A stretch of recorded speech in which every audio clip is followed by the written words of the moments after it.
O Senhor esteja convosco. Proclamação do Evangelho de Jesus Cristo segundo João. Naquele tempo, Pedro virou-se e viu atrás de si aquele outro discípulo que Jesus amava, o mesmo que se reclinara sobre o peito de Jesus durante a ceia, e lhe perguntara: Senhor, quem é que vai te entregar? Quando Pedro viu aquele discípulo, perguntou a Jesus: Senhor, o que vai ser deste? Jesus respondeu: Se eu quero que ele permaneça até que eu venha, o que te importa isso? Tu segue-me. Então correu entre os discípulos a notícia de que aquele discípulo não morreria. Jesus não disse que ele não morreria, mas apenas: se eu quero que ele permaneça até que eu venha, que te importa? Este é o discípulo que dá testemunho dessas coisas e que as escreveu, e sabemos que o seu testemunho é verdadeiro. Jesus fez ainda muitas outras coisas, mas se fossem escritas todas, penso que não caberiam no mundo os livros que deveriam ser escritos. Palavra da salvação.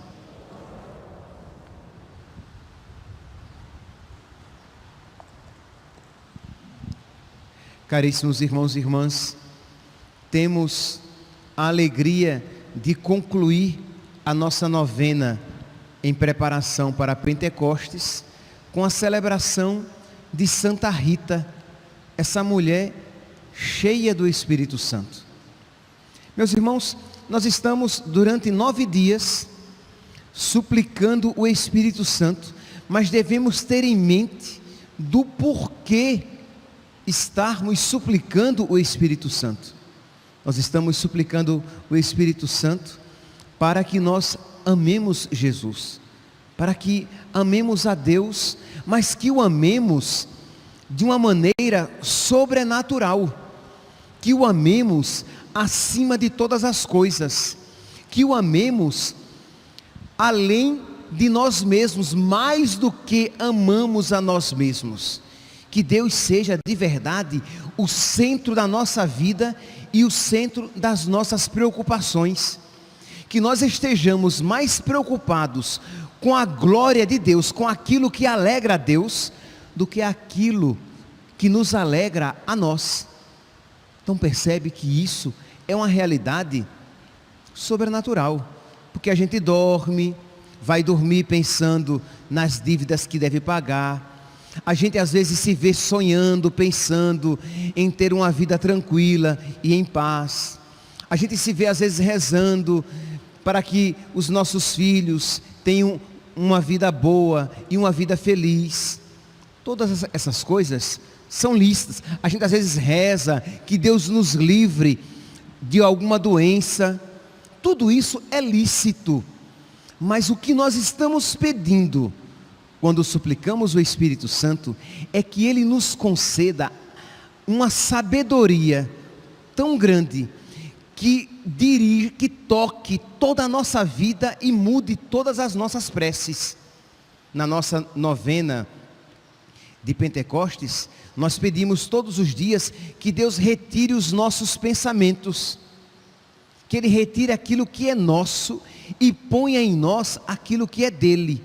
De modo que, quando nós rezarmos por outras pessoas, que nós tenhamos sempre em mente as coisas espirituais, as realidades sobrenaturais, a glória de Deus. Quando nós rezarmos por nós, que nós tenhamos esta mesma intenção, de modo que até as nossas preces serão diferentes, e a nossa postura diante do sofrimento será totalmente mudada. Por quê?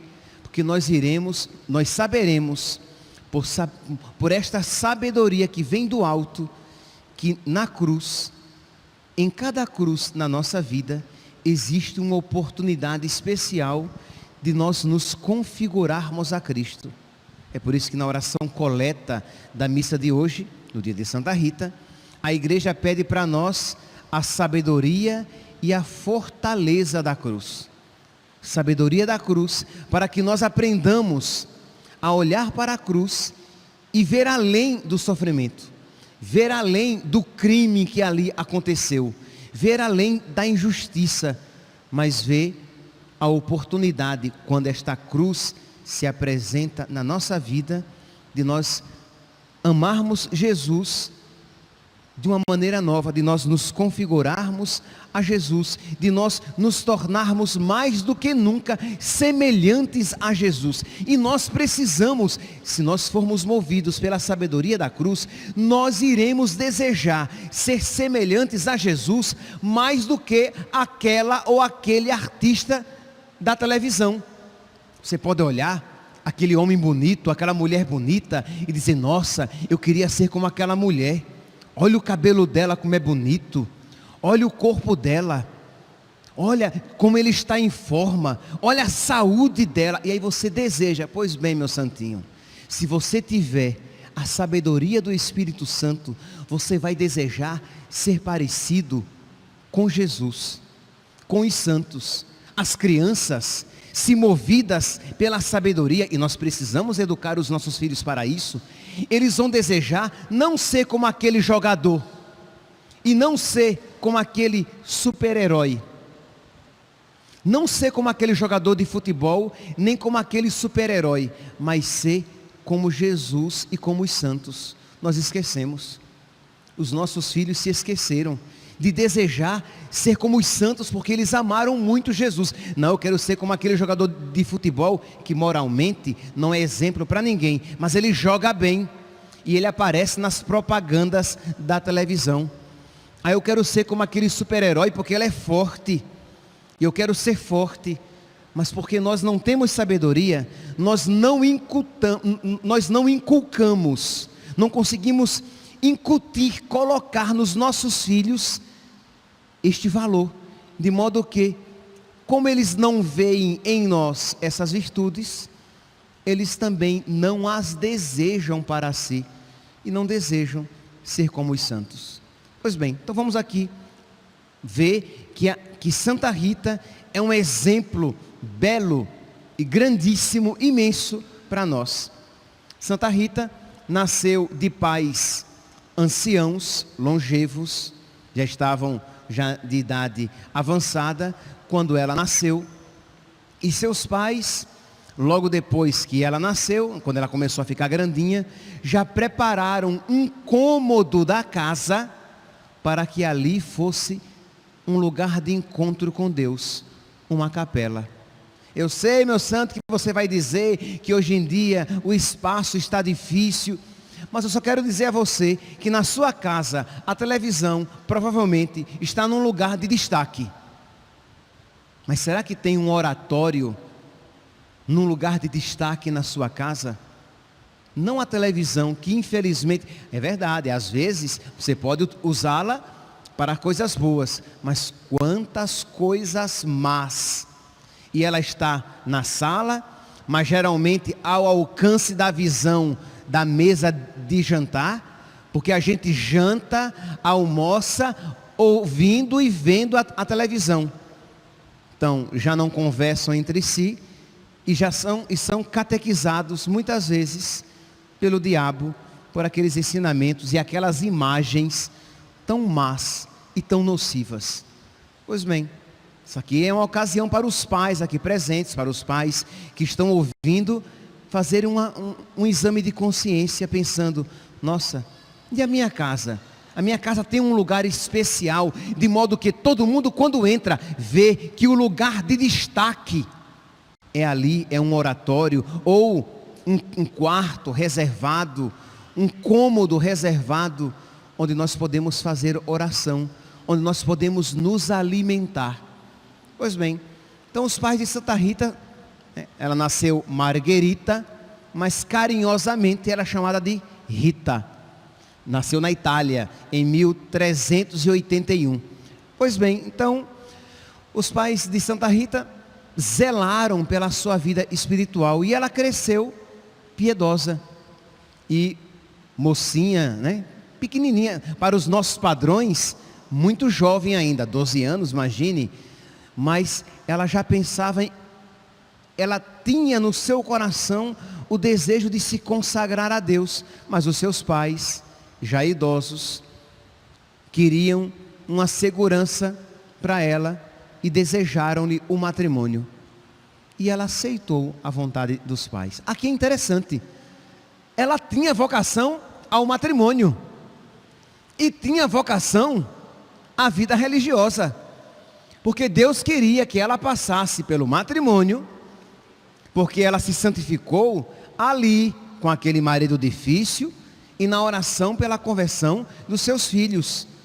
Ela se casou, teve filhos, depois vai se tornar viúva e depois, spoiler, já estou adiantando a história, ela vai entrar na vida religiosa.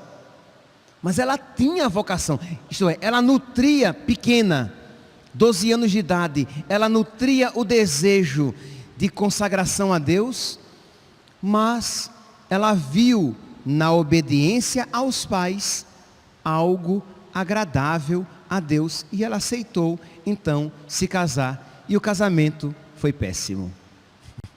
Ela obedeceu aos pais, ela se casou, mas o marido era horrível.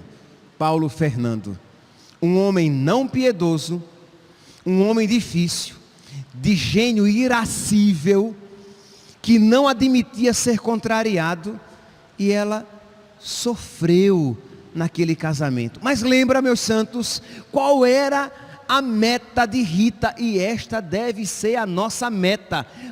Interessante, tá?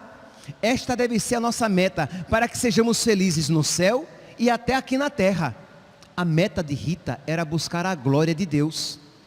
Se a sua meta fosse ser feliz, e ser feliz a todo custo, ela seria uma mulher frustrada, porque o seu marido era intragável, o seu marido era violento, o seu marido era mau.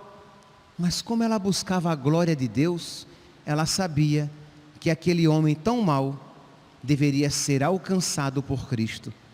E ela procurou aquilo que agradava a nosso Senhor, ganhar o coração daquele homem para nosso Senhor. E foi assim que o percurso de santidade foi crescendo na vida dela.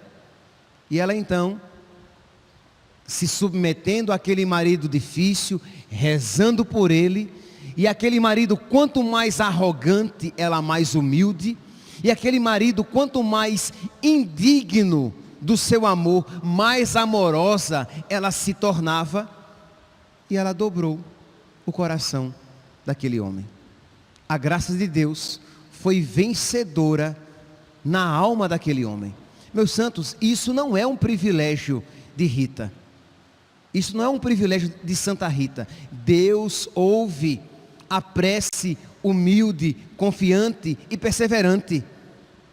Se nós estamos pedindo algo sobrenatural, não tenhamos dúvidas de que Deus ouvirá com agrado aquelas preces. Não é apenas um filho que não se perde, não é apenas um filho de tantas lágrimas que não se perde. Estou aqui fazendo referência àquela afirmação que o bispo disse a Santa Mônica, a respeito de Santo Agostinho, que não haveria de se perder um filho de tantas lágrimas. Mônica, que tanto chorava e rezava pelo seu filho, mas um marido de tantas lágrimas também não há de se perder. Afinal de contas, eles são a só carne. Uma esposa que diz: meu Deus, eu não quero que parte da minha carne vá para o inferno e eu para o céu. Eu quero que toda a minha carne vá para o céu. E nós, meu Deus, no matrimônio, nós fomos feitos uma só carne.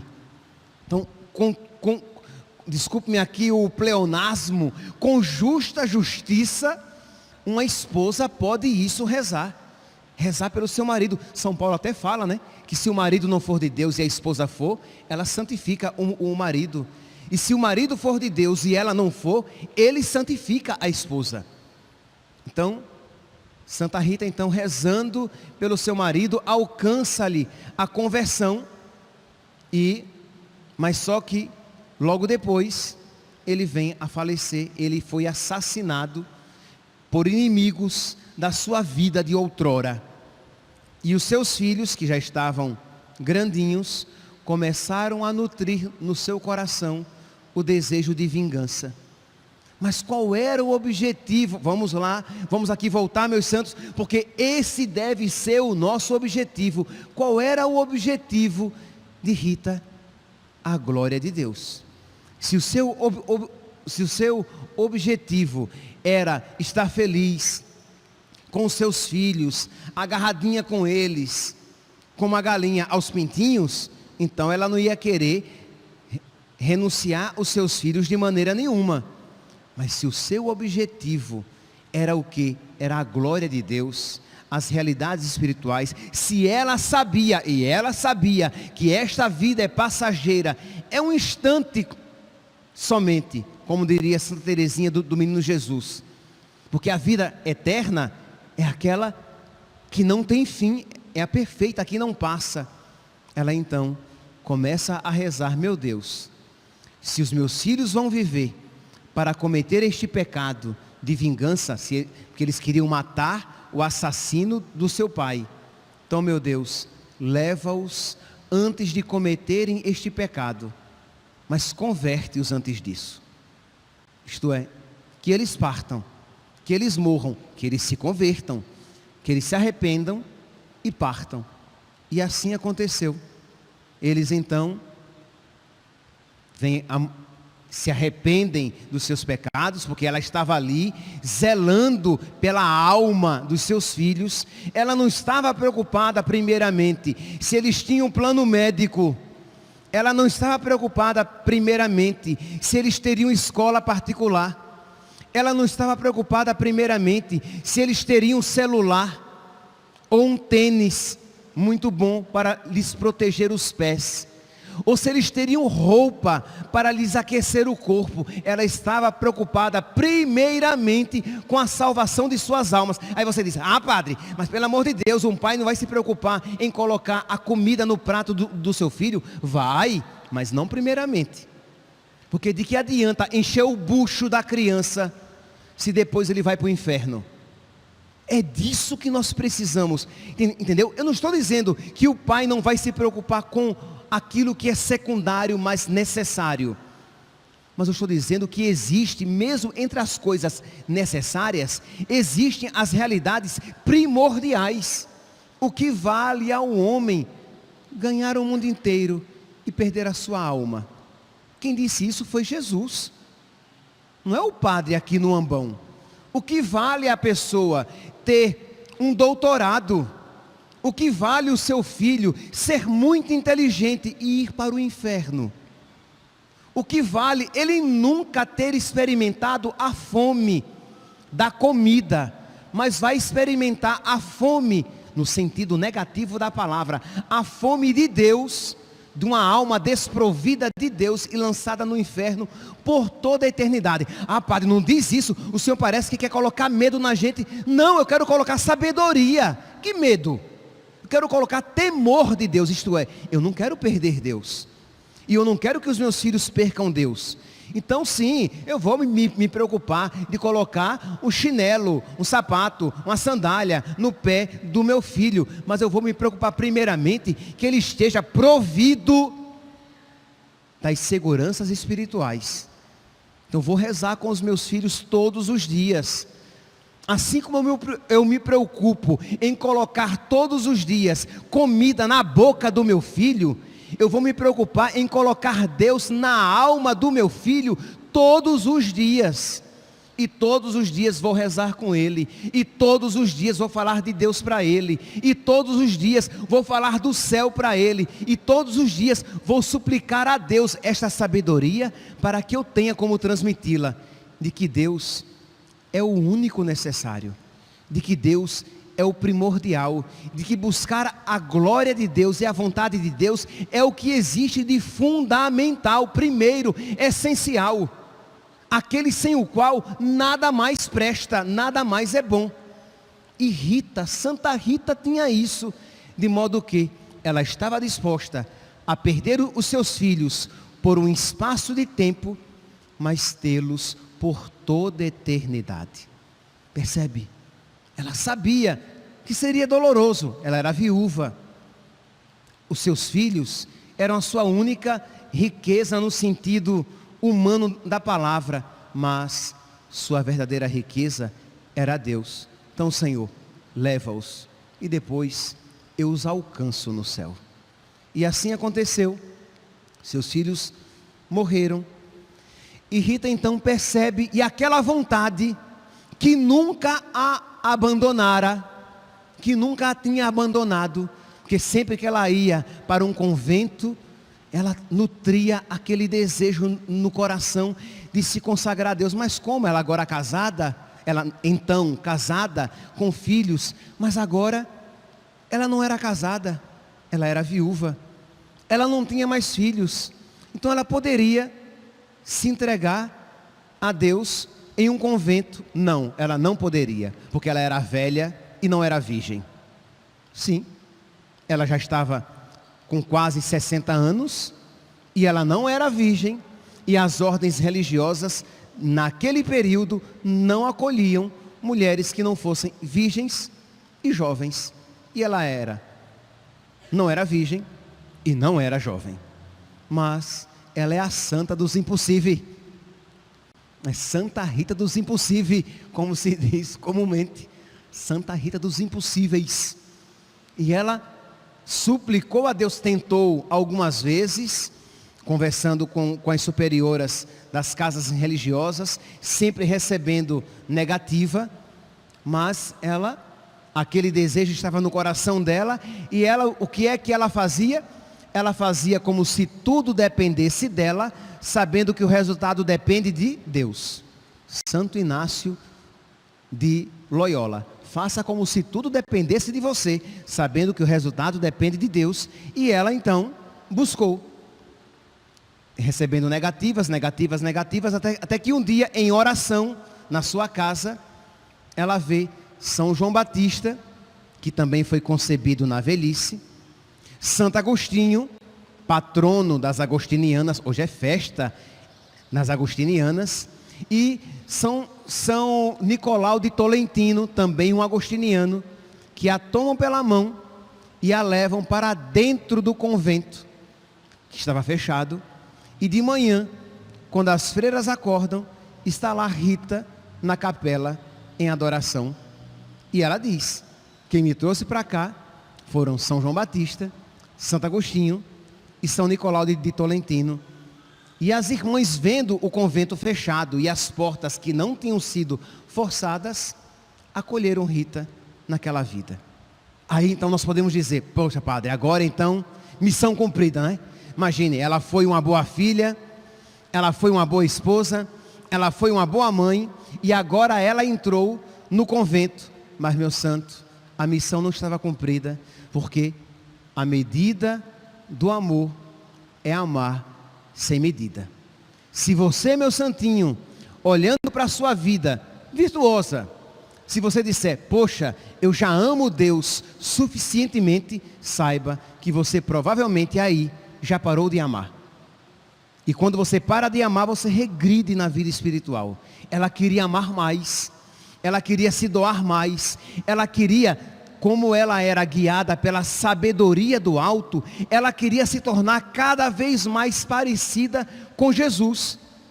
E um dia, na quaresma de 1443, ela com 62 anos, ela ouvindo a pregação de um frade capuchinho a respeito da paixão de Cristo, ela desejou no fundo do seu coração se configurar a Cristo.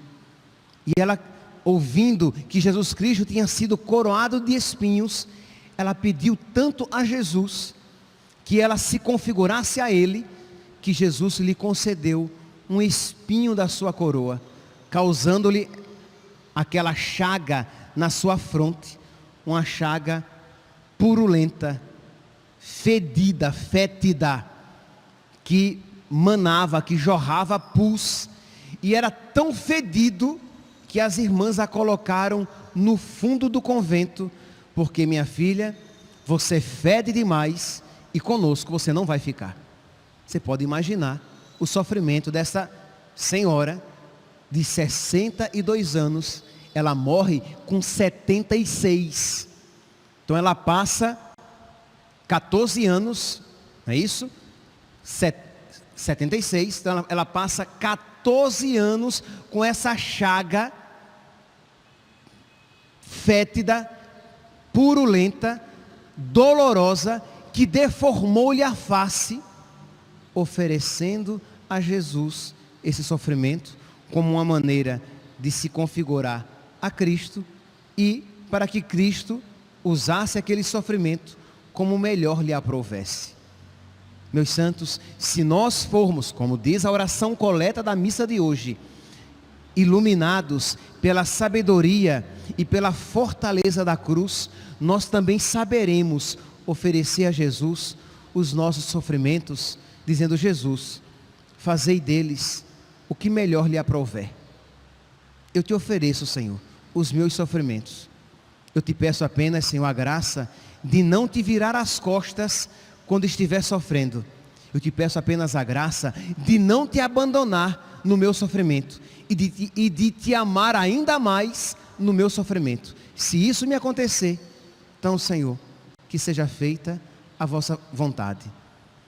As irmãs, então, colocaram lá no fundo do convento, e Deus, para mostrar que aquilo era uma chaga, já estou terminando, uma chaga sobrenatural, em 1450, isto é, 2 anos depois que a chaga lhe tinha vindo, ela queria muito, Rita, ir a Roma, porque o ano santo tinha sido aberto, o ano santo, e ela queria ir a Roma para fazer as orações, para viver aquele ano jubilar. Mas as freiras, claro, que não queriam levar aquela irmã fedorenta, fedendo a carne podre, com a face deformada, levá-la para Roma. Um bicho feio. Sim, eu estou usando aqui os termos bem fortes, para que vocês vejam que eu não estou romantizando, era algo horroroso de se ver. Então Jesus concedeu-lhe uma cura instantânea. Da noite para o dia, a sua face se recompôs, a ferida desapareceu, não havia fedor algum. Ela foi a Roma, fez tudo, rezou, louvou, entendeu? Agradeceu a Deus, ficou feliz da vida, voltou para o convento e pediu a Jesus novamente que lhe enviasse a sua chaga, que retornou e a acompanhou até os últimos momentos da sua vida. Depois que ela morreu, do seu corpo emanava um odor de rosas, e a sua face era bela como de uma pessoa jovem, que não queriam nem sequer enterrar, porque tão perfumada ela era. Meus santos, me alonguei um pouco, peço desculpas, mas acredito que a vida de Santa Rita é um sinal para que nós façamos uma leitura espiritual da nossa vida, como temos vivido e o que temos buscado. Nós precisamos, meus santos, e aqui não é frase de impacto, nós precisamos do Espírito Santo, senão seremos sempre cristãos medíocres, superficiais. Nós precisamos do Espírito Santo, senão estaremos sempre aquém do Evangelho, senão nós não descobriremos a beleza do Evangelho e sempre olharemos para Jesus com desconfiança e medo, quando na verdade deveríamos olhar com toda a confiança e amor e dizendo com todo o nosso coração: Senhor, seja feita a vossa vontade na minha vida, como ela é feita no céu. Eu quero, Senhor, o que tu queres, porque o que tu queres é o melhor para mim e para os meus. Que Santa Rita, meus santos, interceda por nós, e que este impossível, isto é, de um coração egoísta como o nosso, de um coração com tão pouca fé como o nosso, se transforme num coração ardente de amor, que este impossível, pela intercessão de Santa Rita e de Nossa Senhora, em nossa vida se realize. Louvado seja nosso Senhor Jesus Cristo, para sempre seja louvado.